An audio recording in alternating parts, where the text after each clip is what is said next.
Great. Well, thank you for inviting me to speak with you today. Yeah, of My name course. is Wesley Scott. I am the workshop coordinator with the Indian Residential School Survivors Society. I'm coming to you today from the unceded territories of the Musqueam, Squamish, and Tsleil-Waututh Nations here in Vancouver, British Columbia, Canada. That's awesome. Yeah.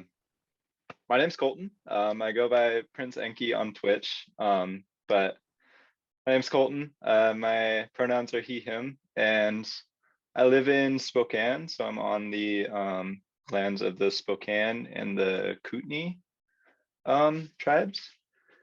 And yeah, nice to meet you. Yeah. I'm really happy that we have this chance to connect. I don't know what type of format you want here today, but I'm happy to talk in whatever sort of sense you want. Normally, I often work with survivors to talk about the history and impacts of Indian residential school. I've Great. been with IRSSS since 2013. And so I've worked a lot with survivors towards their healing, as well as intergenerational survivors. And I also work alongside a lot of survivors who have chosen to be speakers to give presentations at schools, universities, businesses, that sort of thing. Wow. Our organization has a 25-year history of providing emotional and cultural support to Indigenous communities. We're located primarily in British Columbia, but we operate a Canada-wide crisis line in addition to the government crisis line with regards to Indian residential school survivors. Yeah. Wow. That's really cool. Yeah, Yeah. the history of residential schools in general and what your society does is really what I'm very interested in and want to learn more about. Oh, and if anyone has any questions for me in the future, you're welcome to give them our website, IRSSS.ca, Yeah, and we're cool. more than willing to answer any questions from there. Um, Awesome. so for uh, for our presentations, we often bring in a survivor to talk about their experiences at residential school. We're not going to be doing that here today because, just for the sake of brevity and just getting more of a historical approach, just to get some of the a cursory look at things. But if anyone wants to know more, we can connect them with survivors of residential schools, or we can connect them with great organizations that offer information like the National Center for Truth and Reconciliation or the University of British Columbia's Indian Residential School History and Dialogue Center. And Wow. these are really good resources for that firsthand experience, as well as the knowledge and the records that have been released. This is a discussion that isn't over in a lot of ways. Mhm. A lot of people think of Indian residential schools, they think of something that happened a long time ago. But the last residential school closed in 1996, Dang. Gordon's in Saskatchewan. Wow. And, basically from the 1840s up until 1996, children were being taken away from their homes, away from their families and their communities, forced to abandon their traditions, their culture, their languages, forced to learn English or French. They were forced into religious instruction at most of the Christian-based schools. And, they were punished severely for getting out of line. And they were often experiencing neglect as well as abuse at a physical, emotional, or even a sexual abuse level. 150,000 students went through the residential school system in Canada. It's modeled after the system in the United States that occurred. The Truth and Reconciliation Commission estimates that somewhere between 6 and 10,000 students died at these institutions. Dang. I want to take a brief measure to talk about these institutions. Children were taken from their homes, often forcibly by police, the RCMP in Canada, Indian agents who oversaw reserve or clergy members who worked at these institutions. They would be taken away by force.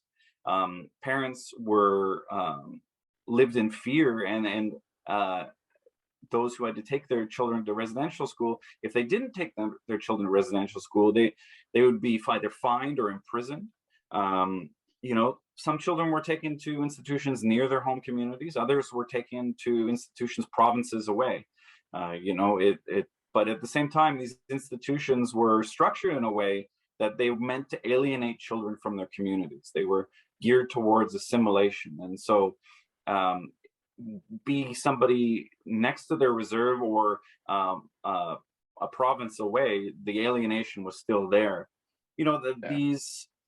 These institutions were oppressive in their design, cold in their construction. They weren't concerned with the well-being of children.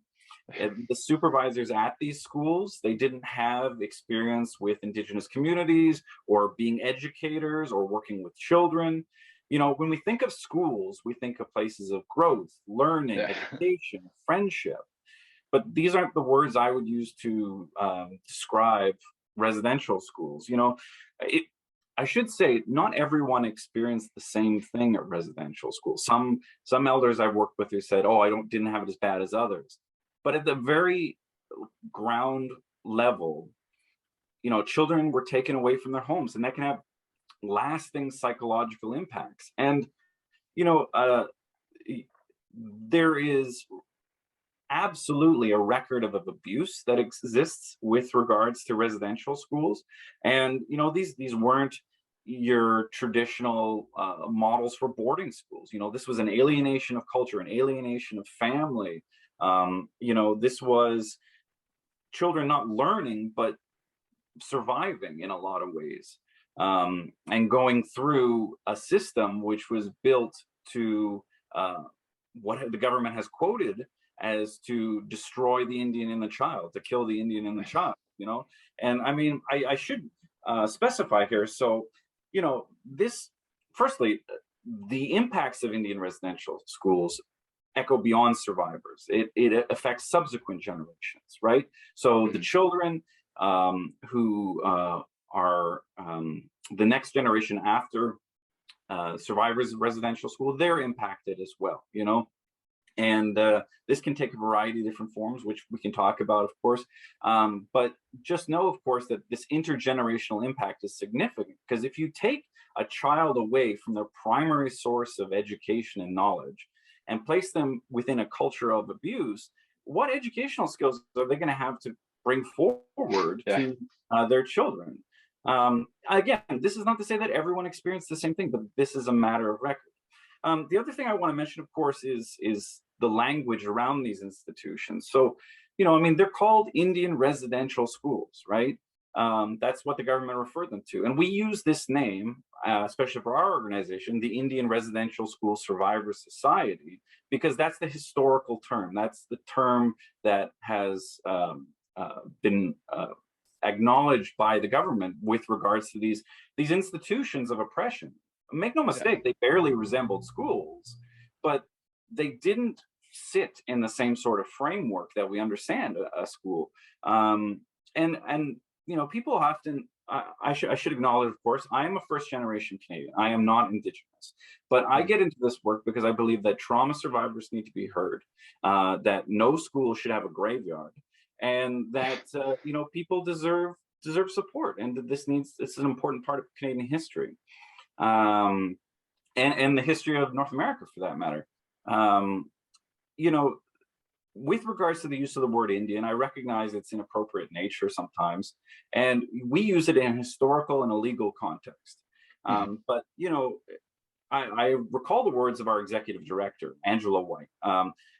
She recalls a story that her interaction she had with her grandmother, where she said, "You are not Indian. You are not First Nations, you are not Indigenous, you are not Aboriginal, you are Sinemuk," because she comes from the Sinemuk people on Vancouver Island. And, it's telling, because there are over 600 Native bands in Canada. There are over 50 distinct Indigenous languages in Canada. this is when we talk about indigenous people, we talk about First Nations, Métis, Inuit, right? And I Mhm. mean, there's a whole sense of classification and comfort levels with terminology. But when it comes down to it, these are independent, peoples that have been treated with a singular brush throughout Canadian history, and it's likewise in the United States too. Yeah. And so, this is just part of Canadian law, part of North American history that exists. And this discussion, it came out throughout history. And I won't bog down at first with the history, but I do want to say that over time, what we see is a shift in the way in which Indigenous people are treated in Canada. So when King George III of Britain signed the Royal Proclamation 1763, this acknowledged that Aboriginal title exists and continues to exist unless it is ceded by treaty. But over time, with the development of trade in North America, we see this attitude towards Indigenous people shift and the greater perceived need for control over Indigenous people. And so by the time you have the establishment of Canada, 1867, with the British North America Act, you have a singular governing body introducing legislation over Indigenous people as wards of the crown, not as equals that deserve room at a negotiation table, but just Yeah. as something to be controlled and assimilated. And when we see, individuals throughout Canadian history, the way in which they talk about Indigenous people isn't one of working with, it's one of this is an obstacle to be solved for Confederation. And Yeah. so, I mean, these are quotes from Canada's first Prime Minister, Sir John A. Macdonald. We have been pampering and coaxing the Indians that we must take a new course. We must vindicate the position of the white man. We must teach the Indians what law is. The aim of our legislation has been to do away with the tribal system and assimilate the Indian people in all respects with the other inhabitants of the Dominion as speedily as they are fit to change. So, even at the very onset of Canada, we don't see people recognizing the needs or the rights of Indigenous people. And so we find throughout history, this legal structure introduced to centralize control over Indigenous people, to limit who counts as Indigenous under the law. Blood quantum is a term that is thrown around, especially in Canada and the United States. And then with 1879, we see the Nicholas Flood Davin Report, which is a study on the workings of industrial schools in the United States and the advisability of establishing similar institutions in the Northwest Territories of the Dominion. And so the most effective means of civilizing Indian populations in Canada was described as removing children from the home into these residential schools. And so, adults were deemed too cumbersome to change. And, the Davin Report said Indian culture was a contradiction in terms. Indians were uncivilized, and the aim of education must be to destroy the Indian. So, I mean, this language was used by Canadian governing officials, and it was later the attitude that was used by supervisors at these schools. So this is a quote from 1938 from Reverend A.E. Caldwell to an Indian agent in Howsett. The problem with Indians is one of morality and religion. They lack the basic fundamentals of civilized thought and experience, which explains their childlike nature and behavior. At our school, we strive to turn them into mature Christians who will learn how to behave in the world and surrender their barbaric way of life and their treaty rights, which keep them trapped on their land in an primitive existence. Only then will the Indian problem in our country be solved. I have a huge problem with this language because Yeah. that notion of solved reminds me of the Holocaust, the final solution, and it's entirely inappropriate. But the reason why I bring up these quotes, of course, is because this shows that those who constructed the system of residential schools and those who supervised these institutions didn't have the interest of First Nations people in mind. They had, Yeah. they were seen as an obstacle, something to assimilate, to integrate.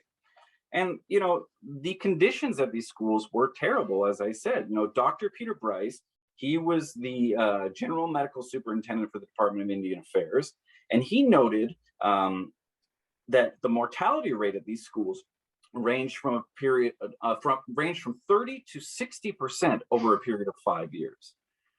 You know, these are devastating institutions, and so his findings didn't get made public until 1922 when he was forced into retirement.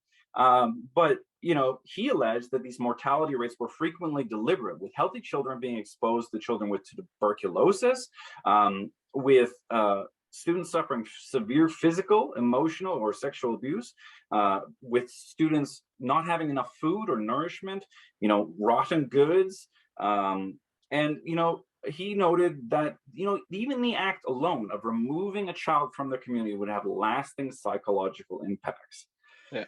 You'd think in the 1920s that this would be, you know, a finding that would change the government's position. But it was at this time in the 1920s that things actually ramped up. And under Duncan Campbell Scott, who was the head of the Department of Indian Affairs, in the 1920s, mandatory residential school attendance was enforced. And so we see children under law being taken from the ages of 7 to 15 to residential school, Indigenous children.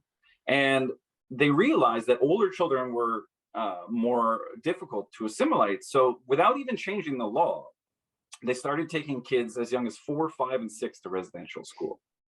The youngest on record that was taken is 2 years old. And so, you know, this mandatory attendance was enforced until 1948, when it was quietly removed from the books in Canada, Canada's law, the same year that Canada signed the United Nations Universal Declaration of Human Rights.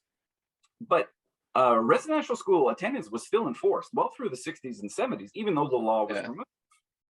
And as I said, the last school closed in 1996.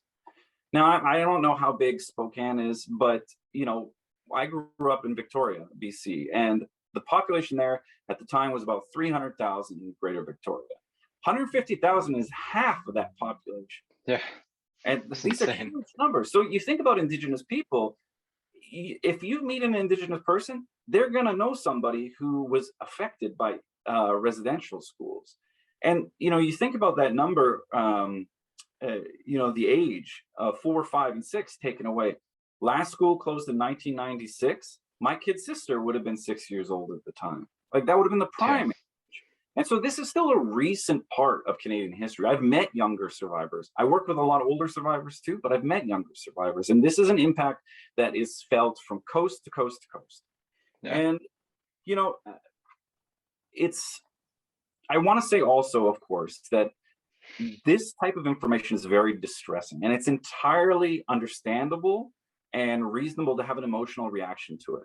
But just know, for anyone who's out there, that you're not alone, that there's always someone to talk to, and that our organization has a 24-hour crisis line in addition to the national crisis line, and we're always here for questions and support. So there's always someone to talk to. And I want to make that clear that, you know, talking about this isn't about, you know, instilling a sense of guilt or shame or anything like that. Yeah. This is more about recognizing the issue at hand, making sure it never happens again, and providing support to Indigenous communities which need support. And that's part of the reason why I do this work, is because I believe that it's important to provide support to people. And so, you know, the thing here, of course, is to talk about this in the context we're experiencing it with the news cycle and that sort of thing. So in Canada, for instance, you know, attention to residential school issues has only been in the last 20, 25 years. Okay. And the Truth and Reconciliation Commission is even younger than that. But it wasn't until the news came out of Kamloops in British Columbia, with the 215 that were confirmed in unmarked graves, that the world really started to pay attention. And since then, there have been announcements of confirmed graves throughout Canada and the United States. Yeah. And so this is a a continent-wide issue that affects everyone, in my opinion. And so, you know, there has been progress, there has been developments, you know, and so Canada has made steps forward to address its history of residential schools. The Prime Minister Stephen Harper in Canada apologized in 2008, and since then there have been efforts. You know, a lot of the news cycle recently has been involving our current Prime Minister Justin Trudeau, and his involvement with relationships with Indigenous peoples. But you know, the other thing I should note is that the majority of these institutions were run by Christian organizations. And so you have groups like, well, I should say this flat out, you know, the Catholic Church operated about 70% of the residential schools in Canada. And, you know, the United Church apologized in the 1986, and the Methodist Church, because they conformed. A single Roman Catholic Oblate of Mary Immaculate apologized in 1991. The Anglican Church apologized in 1993. The Presbyterian Church in 1994. The Government of Canada 2008. But it wasn't until this year, with all the pressure that's been building, that the Bishop in Kamloops apologized on behalf of the Catholic Church. The Archbishop in Vancouver apologized on behalf of the Catholic Church. And just this past month, I believe, the Canadian Council of Catholic Bishops expressed their profound remorse for their involvement in the residential school system. The Catholic Church as a whole, it has never apologized, and the Pope has never issued a statement of apology. And so that's a lot of the news cycle right now, is about talking about the Catholic Church's responsibility with regards to residential school. Now, apologies mean different things to different people. I'm not about to speculate what an apology means to a survivor, but it's just important to note that these things are happening. And, you know, the impacts of Indian residential school can manifest in a variety of different ways, right? So, I mean, we have things like the inappropriate coping mechanisms, like the misuse of drugs and alcohol, or a higher prevalence of things like fetal alcohol syndrome or NAS, or, you know, normalized patterns of violence, a lack of self-worth, dysfunctional family relationships, you know, spiritual confusion, disconnection from the natural world. As I previously mentioned, you know, if you take somebody away from their primary source of education, their community, their parents, their family, and you separate them from that, and then you're putting them in conditions of neglect, abuse, where they're not instilled with a sense of self-worth, where they're told their traditions are wrong and given traditions at the hands of abusers, there's going to be a severe disconnect between what is of good value. And so this is not to say that every survivor or intergenerational survivor experiences the same thing, but that these are some of the impacts, you know, that can manifest, because it's trauma, right? That's the big thing we're talking about here, is a legacy of trauma. And so, you know, trauma manifests in a variety of different ways. Loss manifests in a variety of different ways. And so at our organization, we try to provide emotional and cultural support that is personalized, empathetic, and you know, holistically minded. So trying to encourage people in a physical, spiritual, emotional, and mental sense, so that they might work towards healing, towards wellness, and away from just survival. And so, yeah, I mean, that's what we do in a nutshell with the Indian Residential School Survivors Society. You know, we have been receiving correspondence and phone calls from across North America this year. These issues have impacted so many people, and we are here to provide the support. You know, obviously, with regards to Indigenous people, though, like this is just a drop in the bucket in terms of the issues that pertain to Indigenous communities. Whether it is, you know, in Canada, we still have things that existed like Indian day schools, similar model, but day schools, Mm. the 60s scoop, which was like an overwhelming shift to take kids from indigenous communities to non-indigenous communities in the foster care system between 1951 and 1991. We have overrepresentation of indigenous people in the Canadian prison system. Not to mention missing, murdered, and indigenous women and girls throughout the country, throughout North America. These are just some of the issues that impact indigenous people, and it comes down to things that are so individualized but so true in terms of systemic experience. I recall it's only been a year since a woman by the name of Joyce Echequan died in hospital care, where she experienced severe neglect and systemic racism that she recorded on video. I recall a guy by the name of Maxwell Johnson, who came down from Bella Bella to Vancouver to open up a savings account for his granddaughter. And just simply because of this, he was placed under suspicion and put in handcuffs. And so these are lived experiences that still affect Indigenous people today. And so, the legacy of colonialism, the legacy of Indian residential schools is still felt, and it's something that Canada has been working towards addressing, and people have started to pay attention, and it's very positive in that sense. But a lot of people are hurting right now, and a lot of people have been triggered by the news. And our organization has really been working towards providing that emotional and cultural support. Yeah, and I've been ranting a lot here, but I just want you to know, and everyone out there to know that there is efforts towards providing support. There are efforts towards reconciliation. People can make a difference, and we're making this effort as an organization, as a nonprofit, to make a difference. Yeah. Yeah. Well, I mean, thank you for all of that. That was a lot of information, lots of digest, of course, and yeah. But thank you. You speak very well about it. I appreciate that.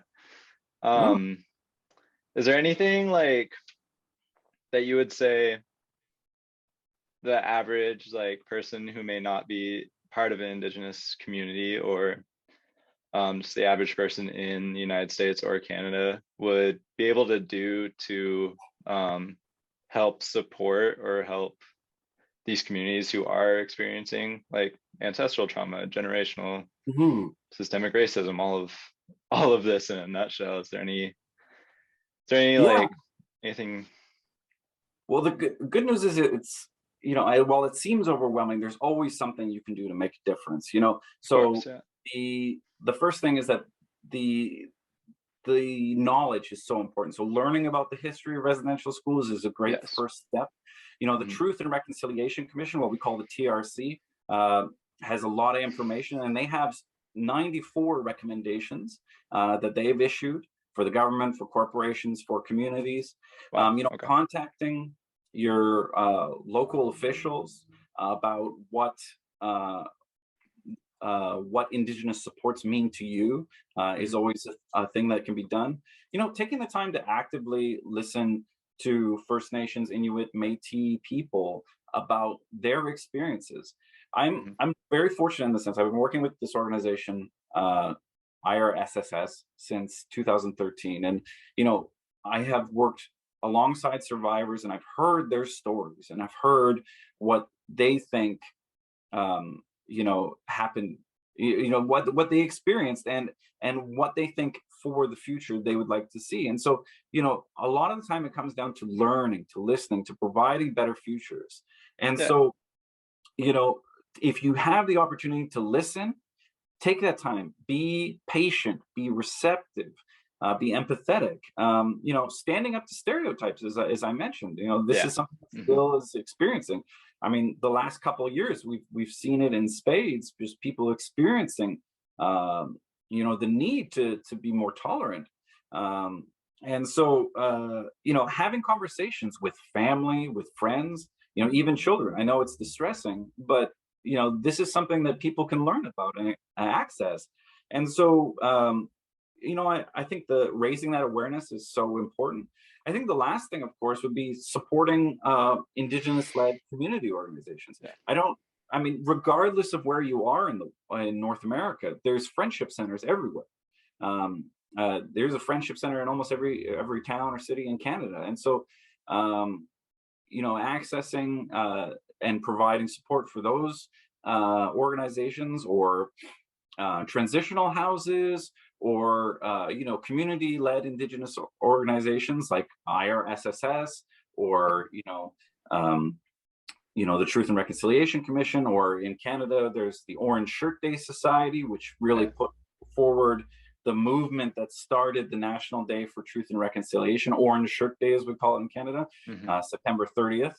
I think that this is something that people can do, is learn and listen and actively communicate on these issues. So I think that's what I've heard that people would like. So yeah, that's really cool. Thank you. I apologize I didn't talk as much about the American context, but a lot of Canada's system is modeled after things that happened in the United States. I mean, I'm not going to speak too much on that, but just to know that there is a history there as well with regards to industrial schools and what's often been referred to as the Indian Wars, and just there is a history of Indigenous people throughout North America to consider. So I've been working with my colleagues, and we've all been looking at our social media. And while our organization isn't exactly the most progressive on social media by any means, I want to acknowledge, of course, that Twitch streamers and gamers have really been stepping up to the plate and really making a difference in providing information, in doing charity drives and fundraising, and it's really appreciated by our organization. We are super grateful for everyone who stepped up to try to make a difference. And it's something that some of our older colleagues just hadn't anticipated, but it's something we are super grateful for, and we see everyone who's been trying to make that difference, and we're so grateful. So yeah, that's really cool to hear that you guys have as an organization noticed that, because that's something that I've noticed just being on Twitch and meeting other streamers and watching bigger streamers and stuff like that, is seeing like all the positivity that's coming from it. But it's cool to see. I think I also kind of just assumed that everyone knows that too, and then realized that not a lot of people even know what Twitch is in general. So it's cool to hear that that is really impactful and actually super impactful, making a difference. Yeah, that's really cool. But I a lot appreciate of the stories, you. Yeah, a lot of the stories I hear revolve around the conditions, so the food, the experiences, the fear in a lot of ways that happened at these institutions. And then the disconnect that came afterwards, after the community, it's something that alienation exists. And so, but we are seeing growth in communities, and there are some very strong individuals and nations in Canada that are something to behold, for sure. Yeah, that's really cool. Yeah. Well, hey, thank you so much for sharing all of that, and I really appreciate you talking with me, taking time to share this, and I'm excited to pass it along to people and help out and spread awareness, of course. Thank you so much for your time, and hopefully I didn't ramble too much, but oh no, of course not. If anyone wants to hear me ramble more, or send me an email, they can do so. Our organization's website is IRSSS.ca. Perfect. Great. Perfect. Well, thank you so much. Yeah, have a lovely day, okay? Yeah, you too. Thank you. Yeah, have a great stream. Yeah, thank you. Bye. Bye.